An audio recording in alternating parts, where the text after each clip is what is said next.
امریکی صدر Joe Biden نے خبردار کیا کہ عالمی وبا کورونا کے خلاف جنگ ابھی اختتام سے بہت دور ہے۔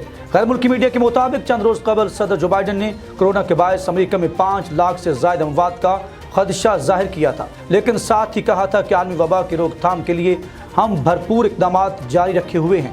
گزشتہ روز ہی امریکی عوامی نمائندگان نے کورونا کے دوران مدد کرنے اور مہلک وائرس سے نمٹنے کے لیے $1.9 ٹریلین کا بل منظور کیا، جسے منظوری کے لیے سینٹ بھیج دیا گیا ہے۔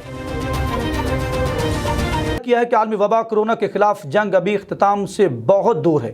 غیر ملکی میڈیا کے مطابق چند روز قبل صدر جو بائیڈن نے کورونا کے باعث امریکہ میں 5 لاکھ سے زائد اموات کا خدشہ ظاہر کیا تھا، لیکن ساتھ ہی کہا تھا کہ عالمی وبا کے روک تھام کے لیے ہم بھرپور اقدامات جاری رکھے ہوئے ہیں۔ گزشتہ روز ہی امریکی عوامی نمائندگان نے کورونا کے دوران مدد کرنے اور مہلک وائرس سے نمٹنے کے لیے $1.9 ٹریلین کا بل منظور کیا ہے، جسے منظوری کے لیے سینٹ میں بھیج دیا گیا ہے۔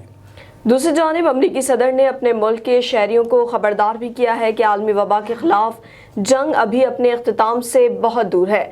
خیال رہے کہ کورونا وائرس کے باعث امریکہ میں اب تک 2,92,03,000 کے قریب افراد متاثر ہو چکے ہیں، جبکہ اموات کی تعداد 2,24,000 سے تجاوز کر چکی ہے۔